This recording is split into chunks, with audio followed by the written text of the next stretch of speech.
Hello, everyone, and welcome to the Very Reasonable Pilots podcast. I'm your host, Charles. Along with me, as always, my co-host, editor, producer, co-pilot, gunner, navigator, orator, and beer aficionado, Jacob Gloth. How you doing today, Jacob? I would certainly not say I'm a beer aficionado. No, he's an aficionado, folks. Now you got 5 minutes of cold open. If this episode doesn't have a cold open, I'm gonna flip my fucking shit. You had a cold open. It's so long, and I'm gonna cut this one out too. Fuck no! They're never good. I mean, we have the shittiest cold opens. Yeah. Whenever you open, there's a couple of good ones. Like I remember one time you started off talking about how to fix a toilet, and I was like, this is going in. This is gold right here. Wax. Comedy gold right here. But you have a TV show, at least I hope you do. I do. Right? I have a TV show that is a direct sequel to episode 104's The Hate, as well as tying in characters and themes and storylines from Good Luck and Get Fucked, episode 166, and the classic Fear and Loathing in 2084, episode 14. That was episode 14. Oh. I was baffled when I saw that was only episode 4. I thought it was like 50-something. 14. I mean, that was like 2 years ago. That was it was a long time ago, a lot of stories ago. And then we have this episode 182, right? Americana Bizarre is the name that I've given this episode. Because it's weird, and it's in America. And that's the only reason. And it's definitely not because I think it sounded cool. Americana Bizarre. I gave a little tease at the end of the... Americana Bizarre. I like it. It's a good title. I gave a little tease at the end of last week's episode. Jake said he was going to bleep it, but I don't know if he did. But this is the return... Did you not listen to the episode, Charlie? I listened to most of it. Because you listened to the episode and you saw the ending where I bleeped it. You did bleep it. All right, then the folks don't know that this is the return, the valiant return of our intrepid hero, Jimmy King, a failed poet who spent most of his life traveling the U.S., looking for purpose. He's a sad man, he's a cynical man, and he's a hateful man. And he's usually accompanied by his loyal best friend, HM 41749. AKA H&M.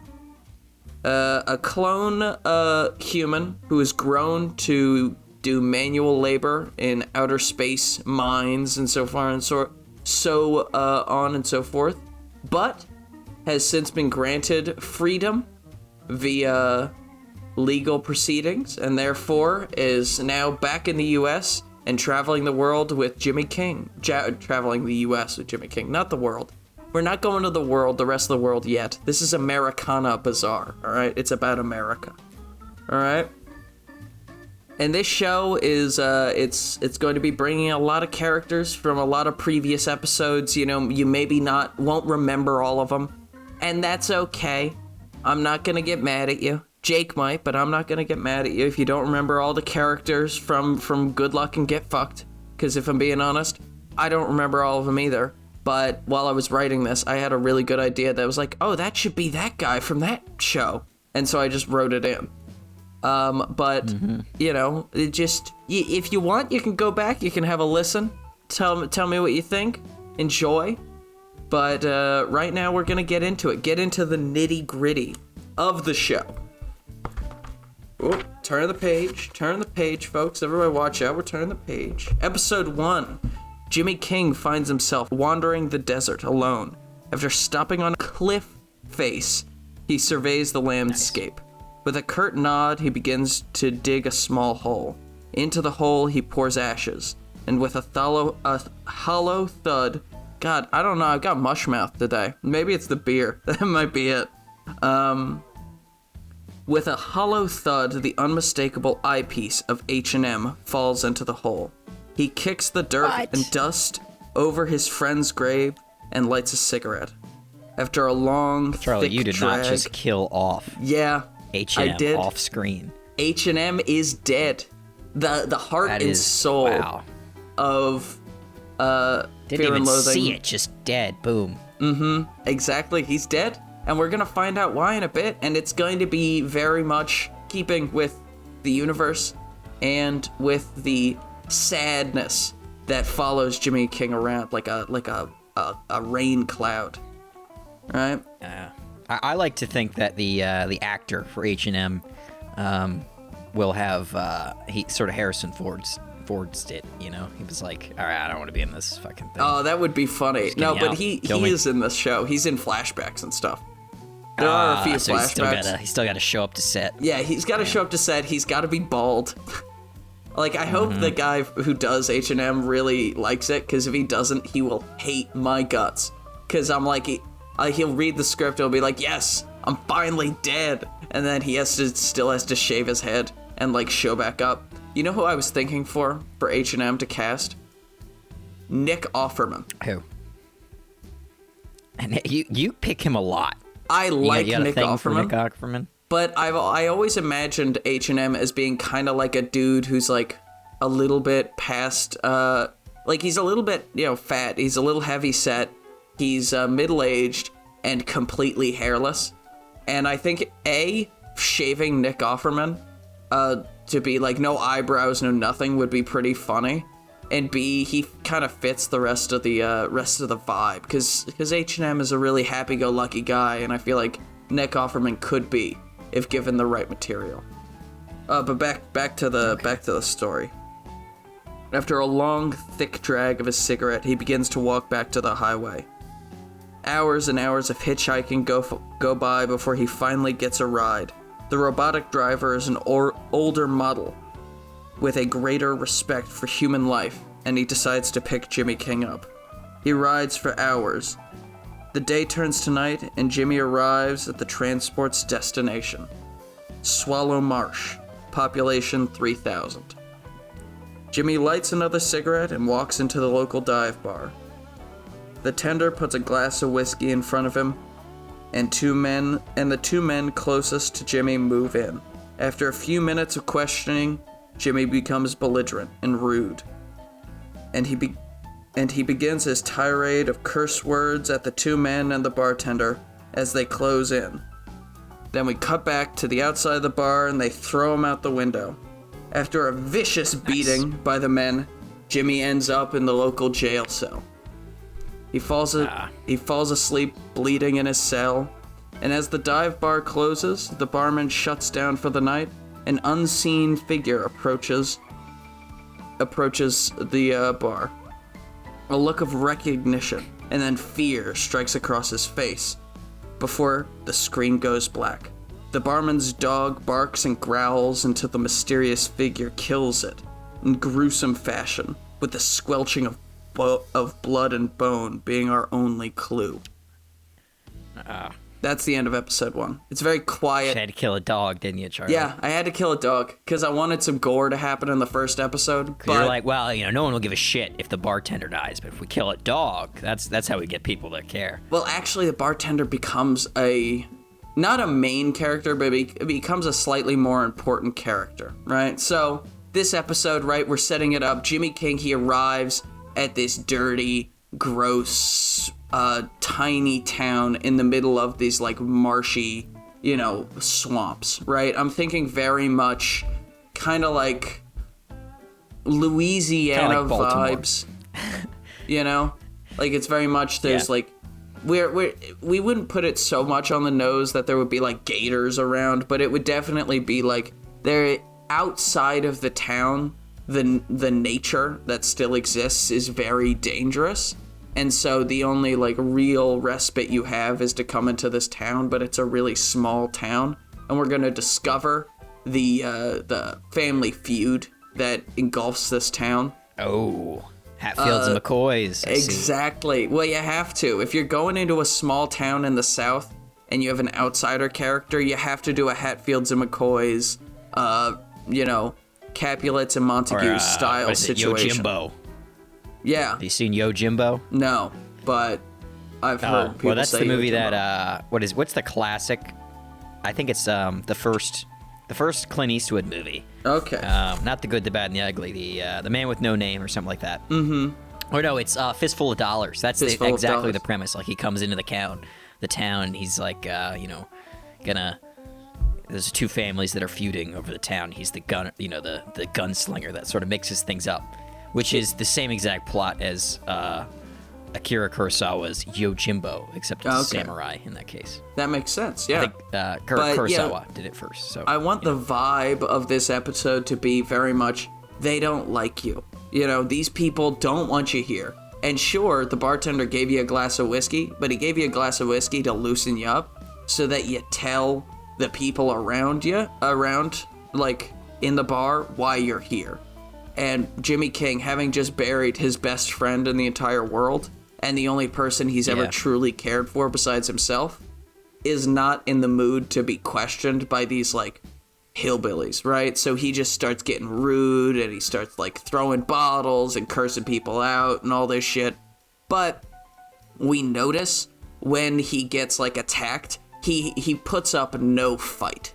That's definitely going to be something that is very obvious. And another thing that I want to be pretty obvious is that almost every adult and some of the kids in this town are missing limbs. Right? Like missing legs. Like arms specifically, or just a leg or anything? Legs, arms, hands, feet. Doesn't really matter. Almost everybody's missing a limb, and they all have robotic limbs, right? Okay. Now, this used to be an old, like, mining town, right? So it's not all that surprising that, there's some people who've lost some hands and feet, but it is to an extent that it is rather suspicious. And that's just going to be on in the background. We're going to see that going on, and we're just going to be like, that's a little odd, and they are going to have the Ovoxium logo. Now, do you remember Ovoxium? They were in the last show, so they were good luck and get fucked. Exactly. They were the evil corporation that was growing the vat-grown humans, right? Mm-hmm. That's their logo is all over the robotic limbs of this town. These are just a little background details that we're not gonna touch on in the first few episodes, right? And then, obviously, Jimmy King gets he gets his teeth kicked in, wakes up in the cell, the next morning. Episode 2. Wakes up in the cell with the town physician checking on him and the sheriff watching them both. Now, we are going to find out that this physician and the sheriff are both extraordinarily important people in the town. Sheriff Harlow is the lawman of Swallow Marsh and the patriarch of the Hollow family, the oldest family in the town. And Dr. Lancaster is the town's only doctor and the patriarch of the Lancaster family, the richest family in town. And these are our Hatfields and McCoys. These are the groups that hate each other, right? Now, the Harlows, they are not all that well educated, right? Maybe we see that their robotic limbs are a little bit rusty, or they're not really as well taken care of, but there are many more Harlows than there are Lancasters. But the Lancasters have nicer things. They have more money, they have more influence, and with that influence, they're able to buy muscle. So the people that they are lacking, compared to the Harlows, they make up for with outsiders that they've brought in and hired as Lancaster enforcers, right? And the two men who are in charge of these families, as I said, doctor and sheriff, are, because they are the two, most important people in town, they have to kind of work together, and they kind of have to be semi-friendly, but you can tell there's animosity there because both their families hate each other, right? Yeah. And so, both these men propose a compromise with Jimmy, in which he is to investigate the disappearance of the local bartender in exchange for his freedom, as he is the only neutral party in town. No one else in town so everyone's biased. is biased towards one side or the other, right? And so... you could have a whole... I don't know how you have it set up, or you have your thoughts are for the setup. You could have this whole, they're fighting outside the cell, we got no one in town. One person's offering one someone to do it. Another person's, the other guy's offering another one. They're both, shooting down every answer, and they have some sort of veto power against each other, and they're vetoing everyone. Yeah. And I don't know if maybe Jimmy, throws his hat in the ring. He's like, I'll fucking do it, Just let him get out of the cell. That could be a good way to do it. Let's I just had that at the end of the scene, Jimmy has to be just decided as the investigator for this crime, because neither the police department nor any other private investigating powers could be trusted. But we could definitely do a scene where Jimmy's asleep and we hear these characters, these disembodied voices just arguing over maybe we can get Michael Richardson to do it. No, Michael Richardson worked for your family for 30 years. Ain't no way I'm trusting him to make sure that my favorite bartender gets back alive. All this stuff. And then we can have Jimmy wake up and there's the doctor looking over him as the sheriff, and maybe some other important players in the town argue. And, or maybe we only have a nurse fixing Jimmy up as the important players argue. And then Jimmy says, so it sounds like to me you both have a problem with the other side, right? That's an understatement of the year, son. Well, I'm a neutral party. I don't give a shit about either of you people. Why don't I investigate it? Here's my card. Are they all country accents? I would imagine that they're all country accent, but again, the Harlows are more hillbilly, what you doing around here, boy? Whereas the Lancasters, we got sort of plantation owner. Exactly. Oh my, dearie me, what happened to you? That's me, darling. What's going on here? Yeah, exactly.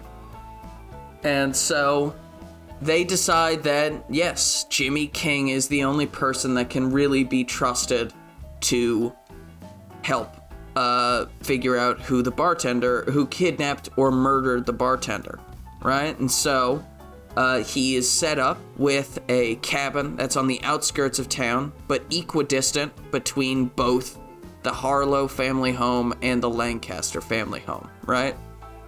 So they're equally. Maybe it's the home of the old sheriff. Exactly, the old sheriff McGillicuddy, who didn't like this. McGillicuddy, that's a great name. You just threw that out of nowhere. That's a good name. I like that, McGillicuddy. That's my good. That sounds futuristic, but also hillbilly. Yeah. Well, old Sheriff McGillicuddy never gave much mind to the Harlows and Lancasters feud. He had a cabin outside of town. Why don't we give it to this King feller? That sort of thing. And so he gets a beat-up pickup truck and a... what do you call it? Yeah, the cabin outside of town. Also, I want it to be known that in both Fear and Loathing and 2084 and The Hate, Jimmy King had a car that he cared very deeply for, right? Yeah. That is appeared, and were driving away from it. Driving away from the city of LA in The Hate with it. I just want it to be known that's what's happening. It's like that red, not sports car, but it's like a red lowrider. Yeah, exactly. A Firebird, or I can't remember what the name of the car was. You gave a name, I think. Something Mustang. What you kind of wanted it to look like. Yeah. It's like a muscle car, but it's like a 90s muscle car. Mm-hmm. Something like that. We'll figure it out. Whatever's in Fear and Loathing in Las Vegas, the movie. That's it. Yeah. But he doesn't have that, and I just want that to be known. That's, again, it's not really going to be touched on specifically, but that is a part of the story mentally for Jimmy King. He's pretty much lost everything that he's ever cared for, besides himself. And so he gets given this pickup truck, and he decides to drive out and go to the crime scene. And he sees all the Harlow boys setting up a kind of slap shot, crime scene, because they're not really police officers. They're all just cousins and nephews of the sheriff who got the job because their last name's Harlow, right? And so, he goes out and he starts looking, and we see this dog has been fucked up, right? In my mind, it got turned inside out, right?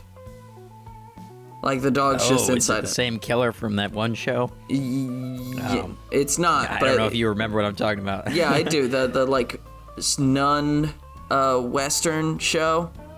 The western show, and then there was the nun at the end. No, it's the not Poets of Flesh. It's Poets of Flesh. That was a good one. Oh, yeah, maybe it was Poets of Flesh. It might have been Poets of Flesh. You're right. 'Cause you had somebody that I think turned people inside out in that show, right? Yeah, I think so. I think it was the aliens. They turned people inside out.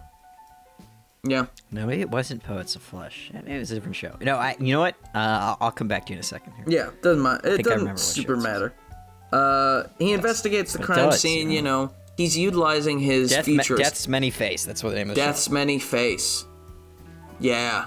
Turn people inside out, I think. Turn people inside out, stealing their faces, making a suit out of them, I think, if I remember properly. Dogface serial killer, I think. Dr. Dogface. It was a good. I like Dr. Dogface.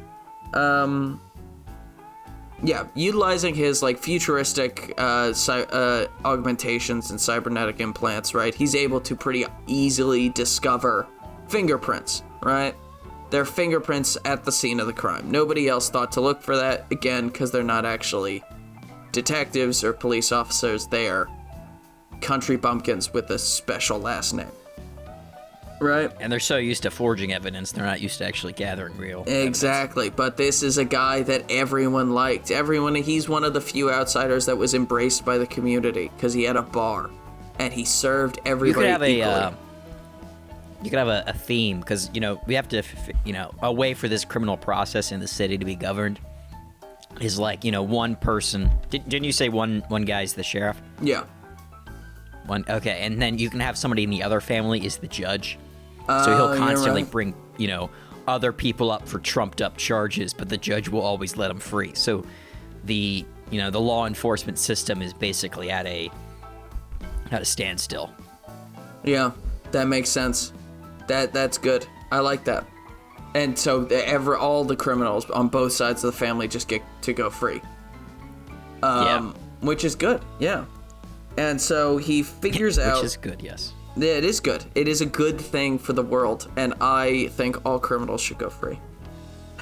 Yep. Charles Lung, 2024.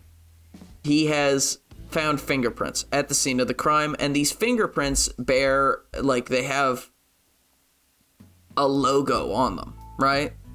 Of the local mine that's been shut down for years now.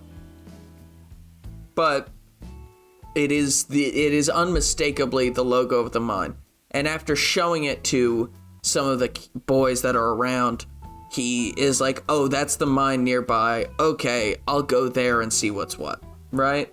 And he grabs a couple of bottles of liquor from the bar, because he's Jimmy King. He's not a saint, all right? He's a sinner for through and for true. And he is about to leave when he starts to be accosted by Harlow boys. Not the ones who are setting up the shitty crime scene, but other Harlow boys. They show up and they start, picking on him, and they start saying shit to him, and they put a bundle of cash in his hand. They just forcefully put a bundle of cash in his hands, and they say, "This is the Lancasters, right? This is the Lancasters, right?" They're trying to get him to blame the Lancasters, and he says, "Yeah, maybe someone in particular too, not the judge, but someone important, someone important in the Lancaster family that they're trying to get out because it'll help tip the power." Yeah, maybe we'll I don't know. The state prosecutor, maybe. Prosecutor. This is Prosecutor Jimmy Johns. Prosecutor Lancaster, right? And they slap the money in his hand, and they say, "Good, I'm glad we had this talk." Before he has a chance to say anything, pat him on the back and push him into his car. Nearly throw him into his car, right? And he begins to drive home, and he's like, "I'll check out the mine tomorrow, right? We'll get this all sorted tomorrow."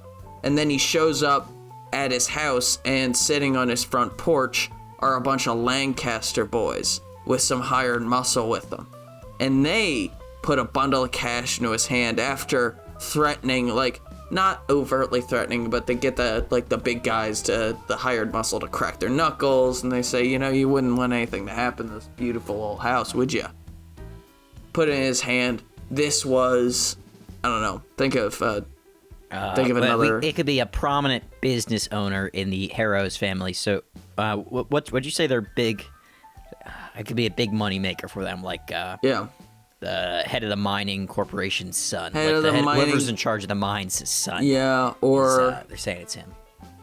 I think shipping, maybe shipping. I'd be like trying to cut down their funds because the Lancasters are more money based and they want to get into the industry, right? Yeah, that makes sense. Whoever, shipping or something like that, something that they could then take over and then weaken the power of the Harrows even more. This is Frederick Lancaster. This is Frederick Harlow's. He did this, right? And they put the money in his hands, and they all walk away very threateningly.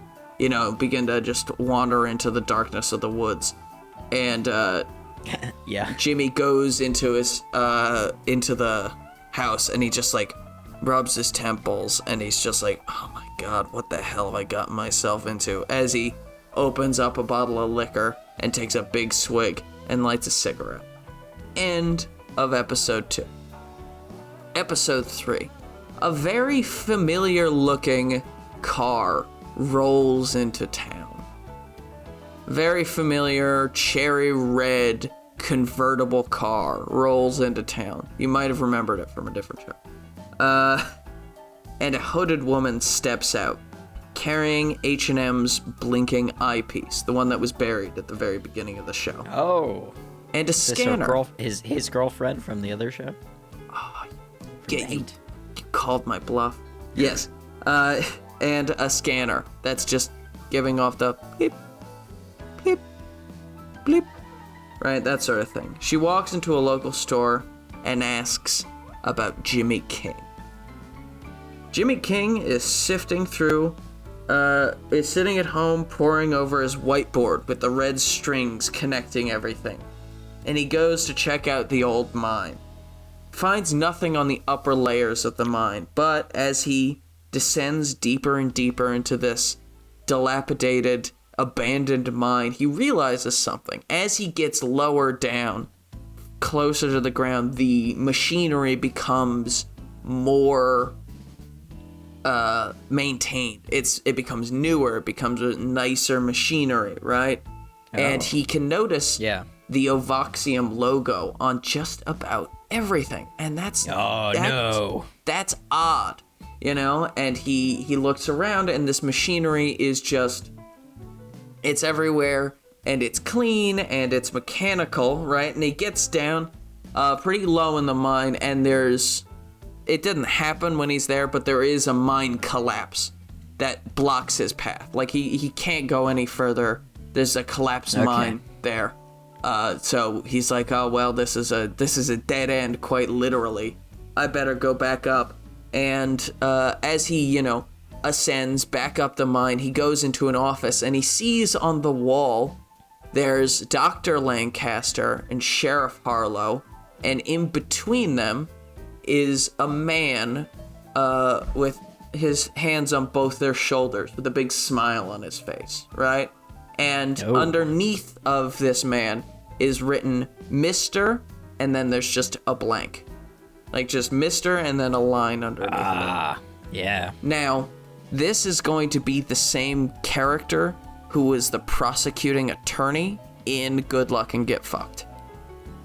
Right? Oh, okay. We're not going to bring that up. He's never going to mention that was him, but that's who this is, right?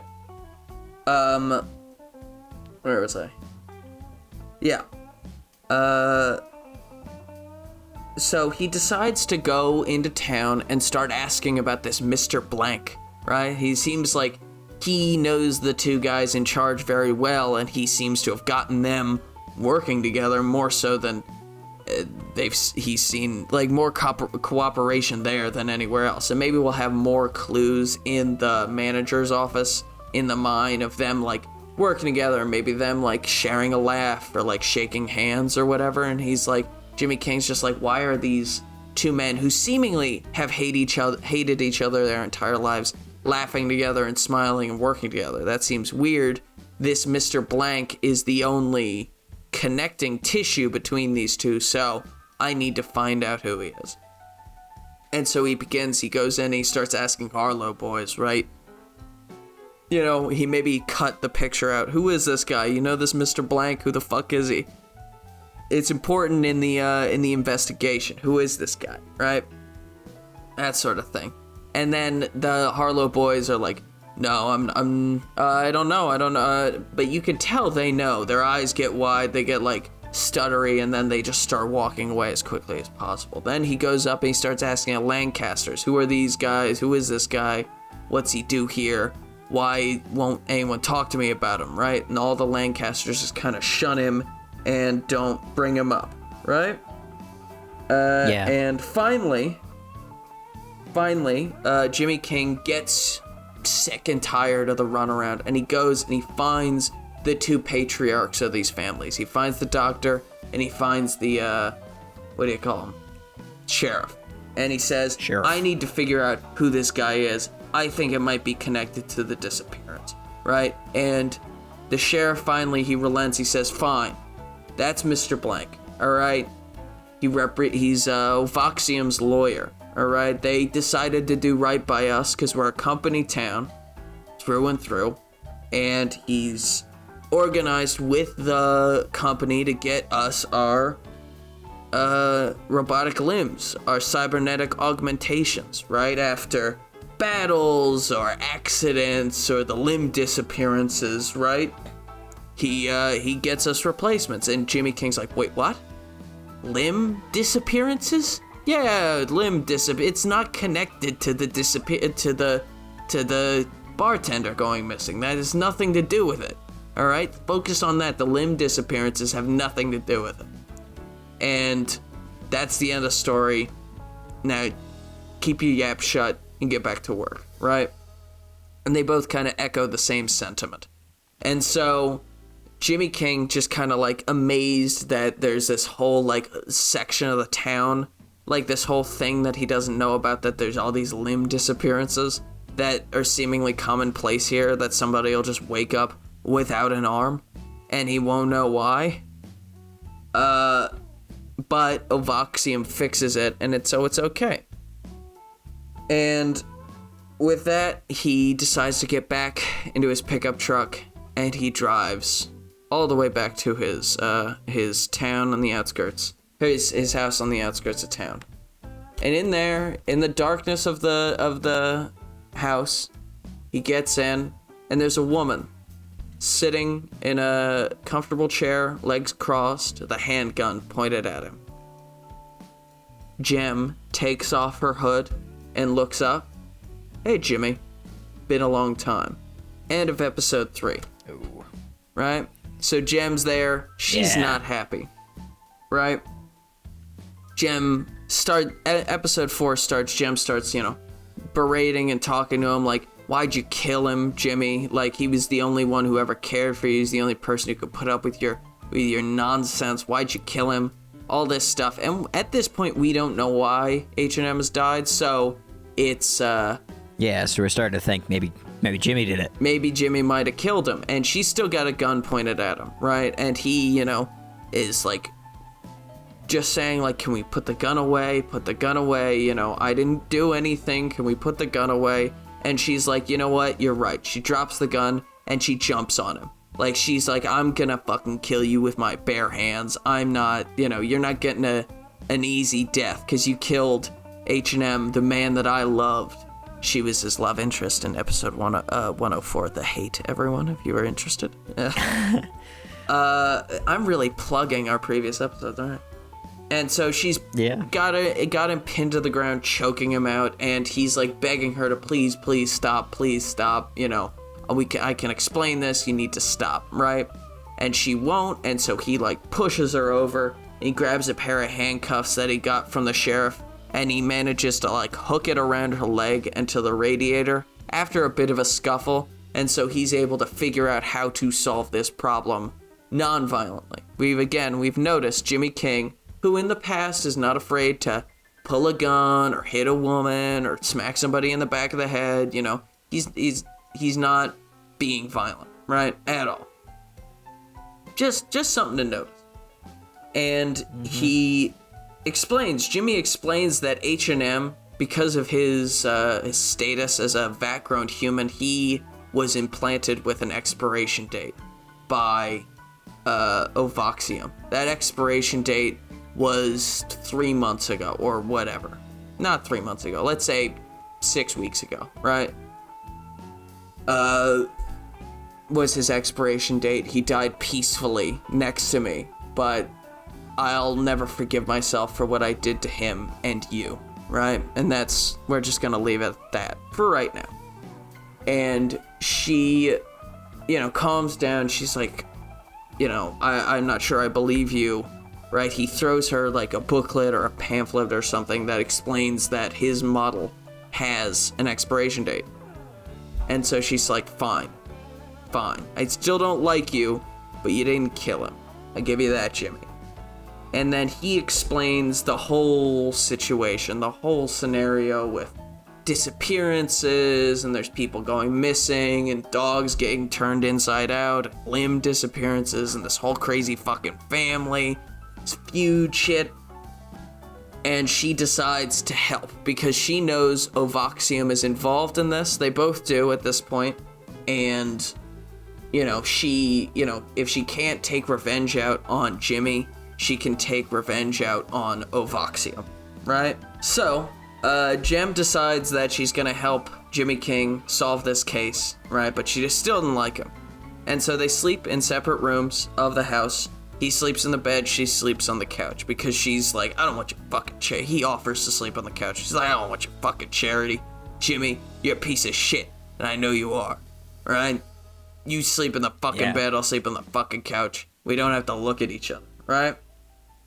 The next day, they ride into town, right? It's also, I want it noted that Jem is wearing H&M's coat, right, the whole time, and she kind of like cuddles up to it while she's sleeping for warmth and for comfort. In the morning, they go into town, they find out there's been another kidnapping, right? The bartender's ex-wife was kidnapped. She works at the general store. Probably the same woman that Jem asked where Jimmy King was. She's been kidnapped. But this time, the general store actually has cameras, so they're able to see who the kidnapper was. And it was this huge, monolithic person who broke in, and they were bald and super strong, no hair.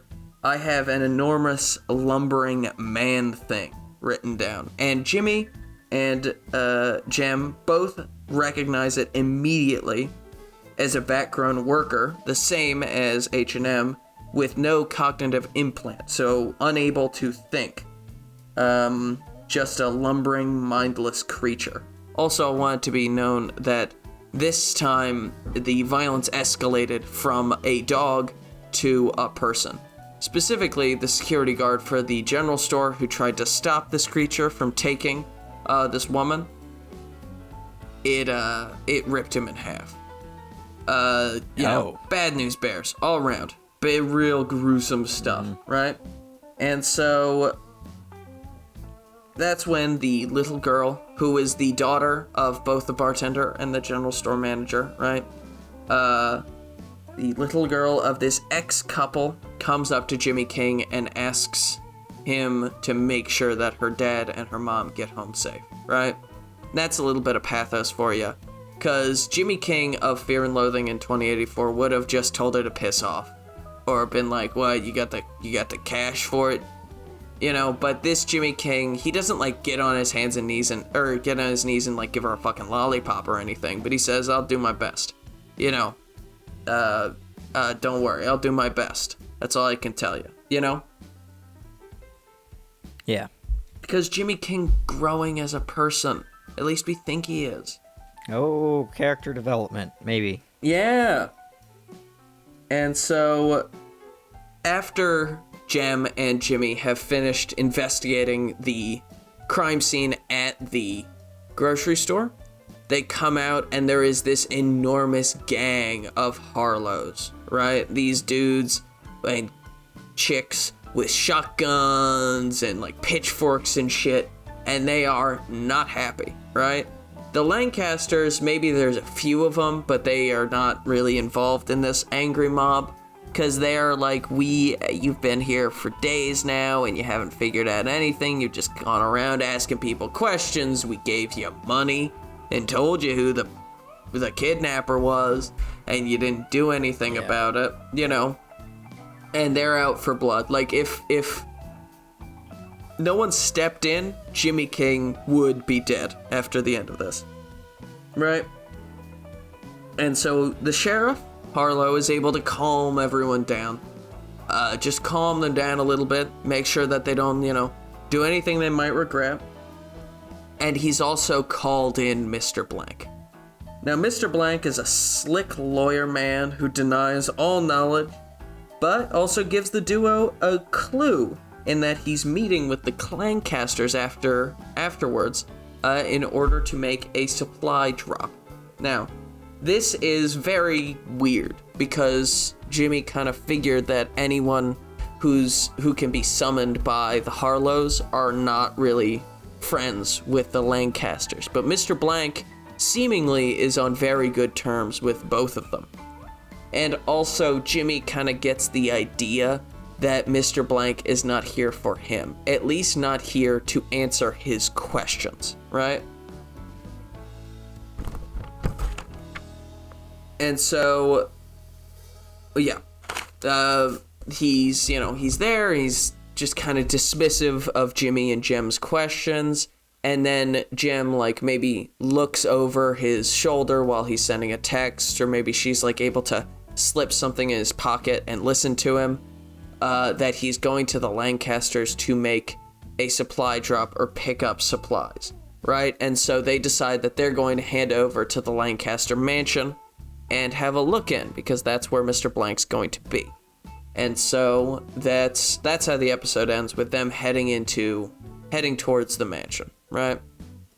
And actually, no, never mind, because I never wrote down specifically what the flashback was going to be, and I think this is a good episode for the flashback, in which we reveal that in his dying days, H&M makes Jimmy promise to, like, renounce violence and to, always choose, try and find another way to lead your life that doesn't involve destruction and hatred and violence and cynicism, right? And Jimmy, he says that he can't get rid of his cynical nature, but he can, at the very least, not do violent things. He can mitigate violence. He can make sure that he doesn't do anything violent and stops other people from doing violence, And that's why Jimmy's not been doing violence against people who, by all rights, deserve it. That's what I'd say to you and to the listeners. Hit someone in the face, even if you don't think they deserve it. Okay. Yeah, Jake, what do you think of that? Is that a good message for the show? No, I'm gonna to go back on that. Don't hit people. It's not nice. No.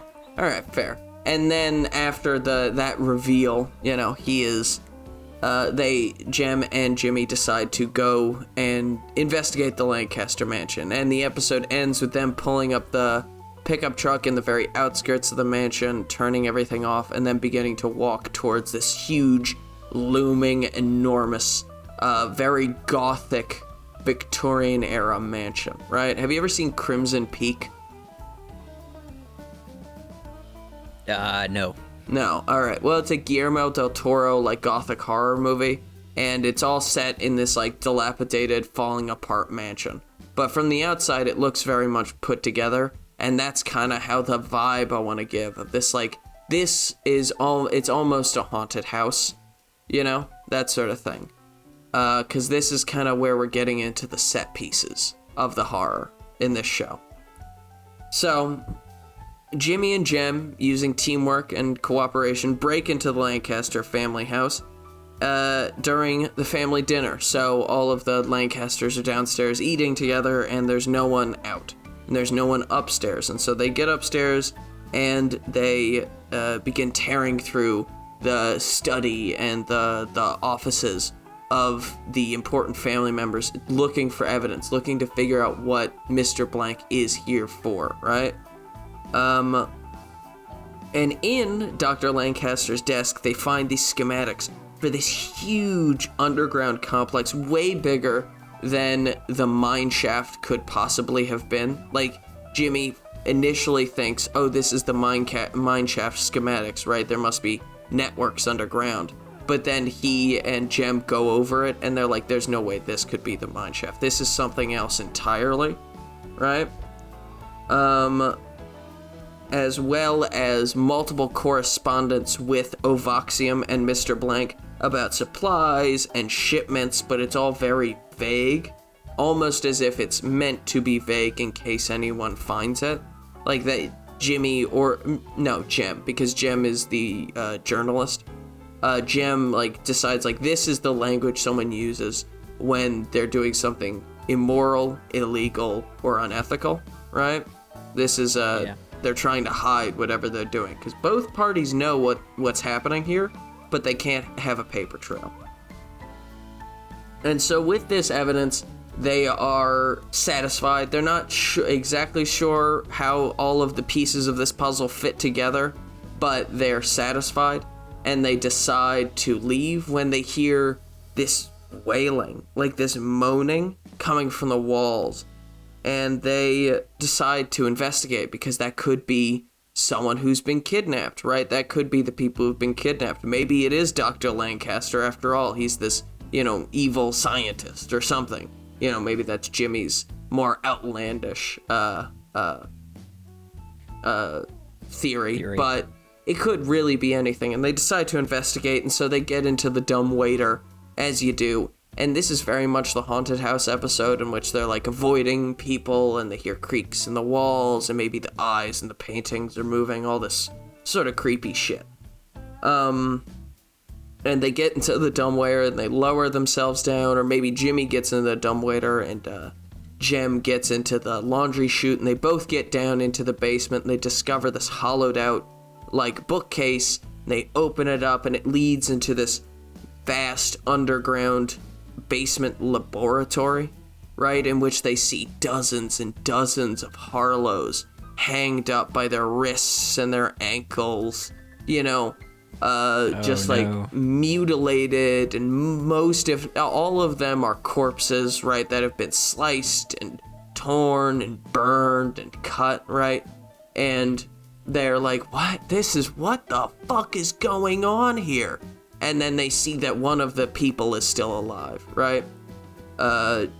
So Jimmy and Jem go over to him, and they figure out that this is a Harlow, right? He's a Harlow, and he's, he's delirious, and he's losing blood, but Jimmy's able to, hold him together, and they're like, we have to find a way out of here, we have to get you medical attention, right? This sort of, all this stuff. And so they start to escape, and they try to, they start to avoid people, and they're just about to get out when Dr. Lancaster finds them. Maybe they're about to step through the threshold of the door when a bullet whizzes by Jimmy's head, and it's they turn around and Dr. Lancaster is there with his entire family with guns trained on them or something like that, and Jem is just outside, so they're not seeing her, they just see Jimmy. And so Jimmy and the mysterious Harlow boy are recaptured and brought down into the quote-unquote dungeons. They won't call them dungeons, but that's effectively what they are. And Jem, having seen cellar. Jimmy, cellar or something like that, Jimmy be, kidnapped by these people that she, for all intents and purposes, believes to be the, people. Right? She believes that these people are the ones who, are doing the kidnapping, and they're just sick torture fetishists who like to get off on hurting innocent people, right? All that sort of stuff. She begins to go to the Harlow home. She gets in the pickup truck and drives away, determined to go to Sheriff Harlow and, get his help, because turns out that this isn't one of those family situations like Romeo and Juliet where both of the sides are equally as bad as each other. There's one side that's much worse, right? That sort of thing. And then we cut back to Jimmy and the prisoner. Let's just call him Ezekiel, or I don't want to go with. I was gonna say Jedediah, but that's a lot of J's, so I'm just gonna say Ezekiel. In this prison cell, and Ezekiel, he's kind of come back to, and he's a little bit more cogent. And Jimmy wants to know what's going on. Are you connected to the kidnappings? Or it's like no, there've been kidnappings. I don't know. I've been down here for weeks, right? I didn't know about any kidnappings. I just know that I was in love. And Jimmy's like, what? I was in love with a Lancaster girl. She was the love of my life, Sarah Lancaster. She was beautiful, and she was smart, and she was sweet. Sarah Lancaster. She wasn't a snob like my family had told me all those Lancaster girls were. She was amazing in every possible way. And when her family found out that she had fallen in love with a dirty, no-good Harlow, they decided to take their fury out on both of us, right? And so Jimmy's like, then where is she? We can help her. We can get her out. We can all escape. Jem's not here. Maybe she can help her. And it's like, oh, you didn't see her? No, she's in the room right now. And Jimmy's like, what? And just as Ezekiel says she's in the room right now, this girl comes over and she puts a tray of food and slides it into the cell. And then Jimmy looks up and he gets a better look at her, and he can tell that there's this massive scar all across her head. The Lancasters have lobotomized one of their own daughters for having fallen in love with a Harlow. Ah, jeez. Yeah, it's really fucked up. I know. I wrote that and I was like, damn, I didn't know this is gonna get as fucked up as this, but I couldn't figure out a better way to subvert the Romeo and Juliet trope, right? That one of them is horribly tortured and the other one is lobotomized, right? And so we cut back to, after that, Jimmy's face turns it crinkles in horror, and he's just disgusted and horrified by everything that's been happening. And we cut back to Jem. She's arrived at the Harlow house, and she's completely, out of breath, and she's hysterical, and she's explaining Jimmy's been taken. It was the Lancasters. You were right the whole time. Lancasters taken Jimmy. We need to go. They've got him in a basement. There's these schematics they've been talking with a Voxium. I think they're gonna kill all of you or something like that. I don't know. We need to go get him. And Sheriff Harlow, kind of bleary-eyed from sleep, was like, what'd you say? Voxium, Mr. Blank? Alright, let me go get my gun. She's like, yes, oh my god. Finally, something good, something right's gonna happen. And just as she turns back around to look at him, he hits her with the butt of his gun, and she's knocked out. End of episode 5. Beginning of episode 6, baby. The ending of the series where we tie everything together. And I don't even have it written down. It's just coming off the dome, baby, because I know exactly what's gonna happen. Oh. Right? Okay. So, they wake up, tied up in this massive underground structure that's been built underneath of the town. Jimmy and Jem are staring up outside of their cage, looking up at both Dr. Lancaster and Sheriff Harlow as they look down at him. These were the wrong fall guys, right? These were the wrong people to have picked. They're too smart. We should have just done what we always done, blame some moron 15-year-old and send him down to hang, right? That sort of thing. Because turns out this is not the first time that this has happened. Not the first time that there's been kidnappings.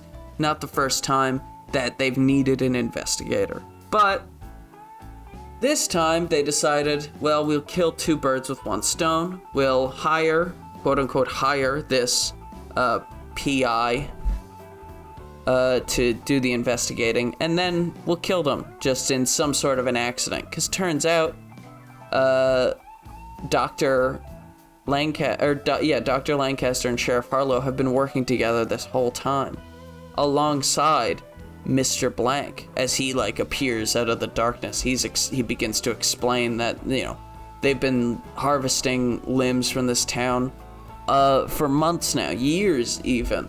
They've said they've got this elite squad of limb thieves who use the limbs in order to create new batches of new batches of vat-grown people, because they can't just use the same shit over and over again, right? The limbs are basically, he explains as we have a pretty much endless supply of genetic material to create new workers. And we get a lot of brownie points from the press when we give a bunch of bumpkins robot legs and arms because they lost theirs. Nobody asks how they lost them. They're hillbillies. They probably blew it off in fireworks. On some fireworks, or lost it in some machinery. Who cares? Ovoxium is their savior, right? And he explains that recently they've had some troubles with the law, obviously. That's the reference to Good Luck and Get Fucked. They've had some trouble with the law and growing vat-grown humans, right? So they decided to make their own race of humans. They're gonna make their own people, right? And so they took the genetic material from the barkeep and the genetic material from the, the general store manager, both of which had robotic limbs. If we saw them or not doesn't really matter, like feet or arms or whatever. And they combined it to make their own person, but this thing was unruly. It was angry. It's almost as if it could tell that it was not where it should have been, right? Because it's its own person, right? And that is the creature that has been harassing the town, that's been kidnapping people and stealing people and killing people. It's the horrible birthed child of two members of the town. And so Mr. Blank, Dr. Lancaster, and Sheriff Harlow decided that they could use this creature, this vile monster, to their benefit, because their scientists have determined that if they were to get clean genetic samples, not limbs, but in fact from the reproductive organs, they would be able to grow their own successful, completely brainless workforce that would be able to evade the most recent set of legislation that have been put in their place, put in front of their workforce, right? And so we show that the bartender and the general store manager, they've both been held and they've both been harvested for their reproductive material and then executed. Right? They're both dead. Damn. It's very, very grim. Especially because we met their daughter, and their daughter was very nice. But because using the the enhanced and sped up, ways, I forget the word. They made a baby fast.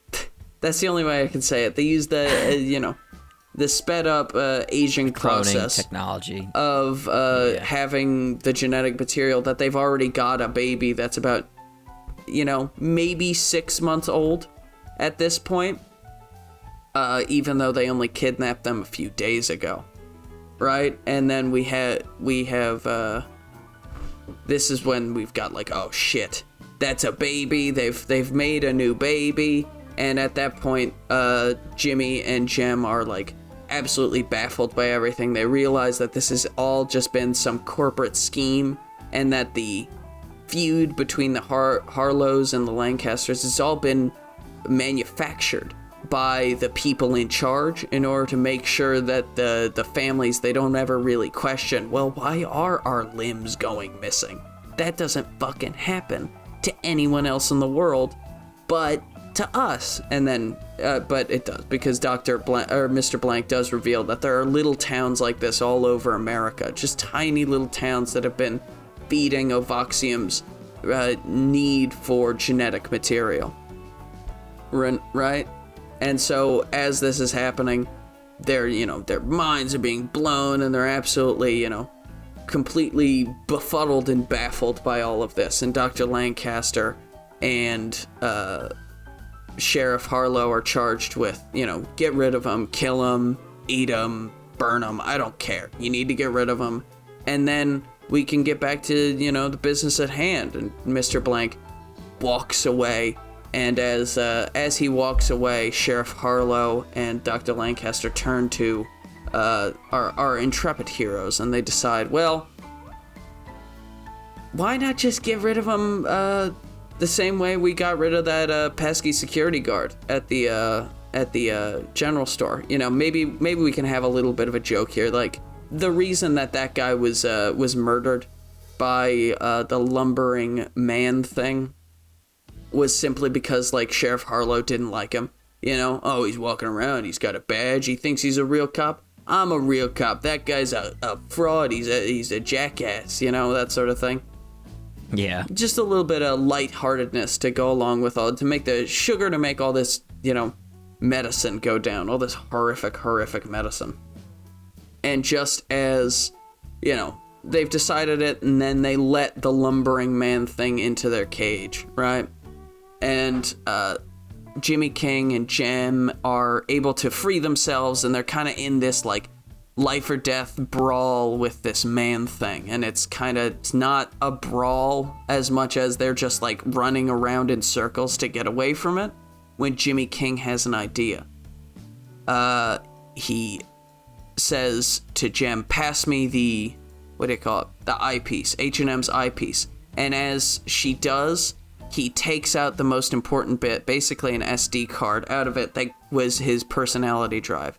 Not the thing, it's not his memories, it's not his, ideology, but it's simply his, like, thought processes on a drive. Because without it, he's, again, a lumbering man thing. But this creature is not built to have a personality drive implanted into it. It's too far gone, it's too mutated, it's been used, it's too old. And so Jimmy decides that the only real way to stop it, to put this thing out of its misery, and he jumps up on its neck and he slots the SD card and basically gives it a brain aneurysm and kills it almost immediately. And he feels really bad because he broke his promise to H&M, but Jem promises him that he would have understood it was a life or death situation. And that thing, it didn't live.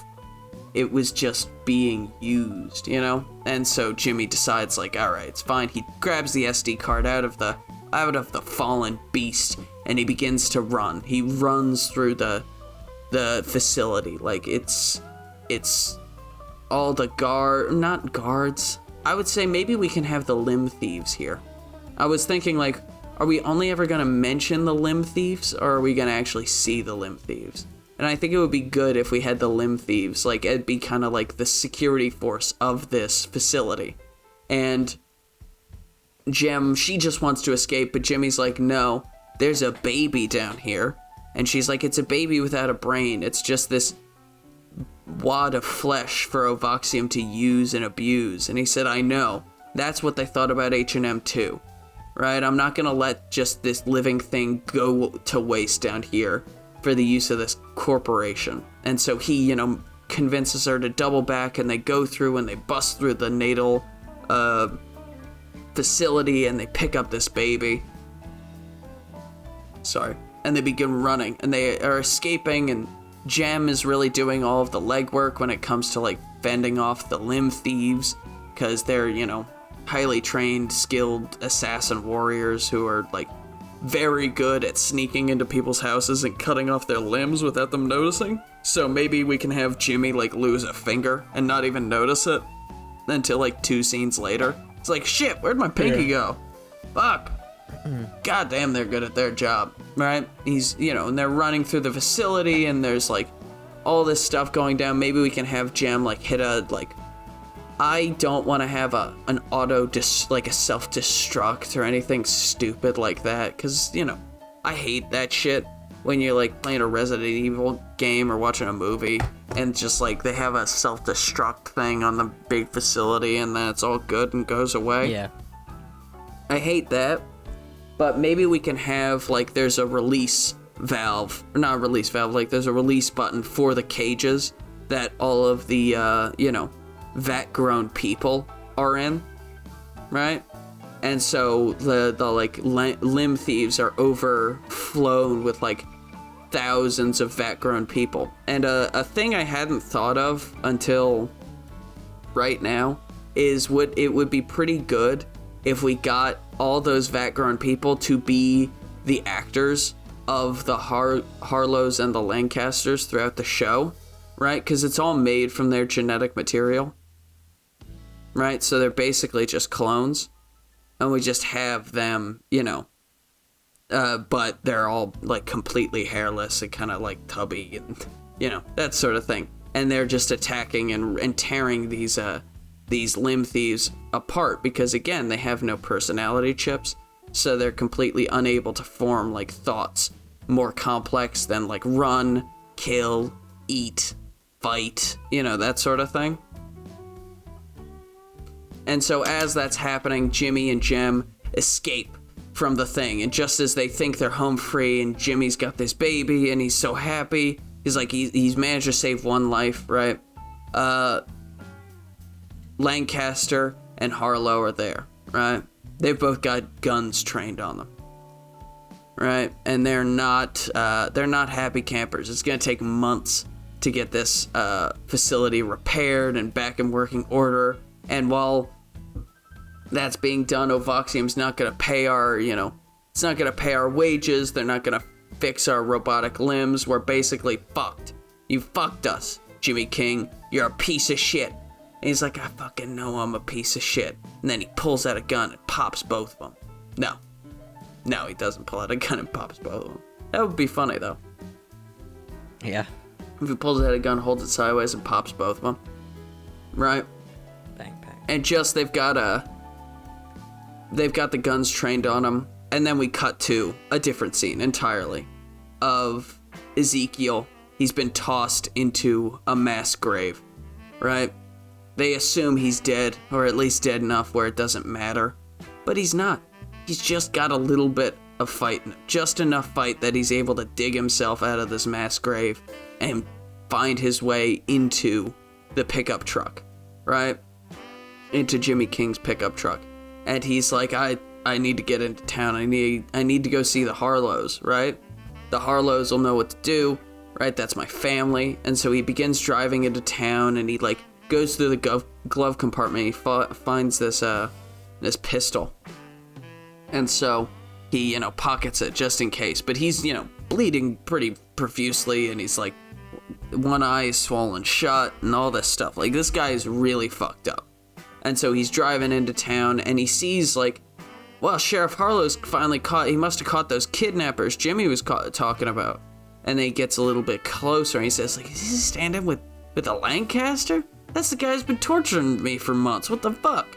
And then he gets even a little bit more closer, and he sees, wait, no, he's holding, and he sees that his uncle or whatever and his torturer are teaming up to kill two people, the only two people who ever tried to save him or do right by him. Yeah. And so he just fucking plows through them with the pickup truck. Flattens both of them. Damn. Yeah. And then he gets out of the pickup truck and he hobbles over to his sheriff, Harlow, and he's like, nephew, you're here to save me, thank you.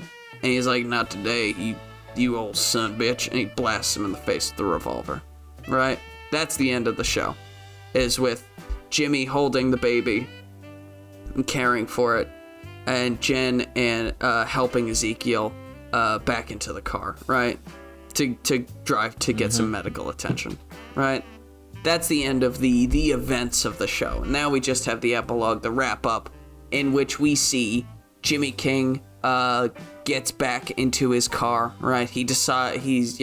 Jem has decided that, H&M would have wanted him to have it, and so he she gives him the keys, and she gets the pickup truck, and she decides to take care of that little girl who was orphaned, right? She's not going to take care of her in this fucking horrible town, but she's going to take her, and, you know, they're going to go find somewhere good, somewhere better to live, right? And Jimmy looks down at the baby that he's carrying, and he decides that there's really only one thing he can do. And he takes H&M's eyepiece and his personality chip, and he slots it in to this baby. And he's basically just returned to zero by making this child into his best friend, right? And he gets back into his car, and he drives off into the sunset. Americana Bizarre. I like it. I like the ending. H&M's back. It's like really long episode. I'm sorry. It's like Groot, you know? Yeah. He dies at the end, but he comes back. Yeah. I am sorry. I did not mean to be talking that much. You know, it's all good. Good show. I liked it. All right, good. Well, thank you everyone for listening to the Very Reasonable Pilots podcast. I'm your host, Charles. Along with me, as always, my co-host, editor, producer, co-pilot, gunner, navigator, orator, podcasting associate, and beer aficionado, Jacob Gloth. If you like what you hear here and want to hear more, please give us a like, a follow, subscribe, tell your friends, tell your family, tell your dog, tell your cat. Remember, we will be here next week with a brand new televisual series for you to imagine and enjoy. Thank you, and have a good night. Goodbye.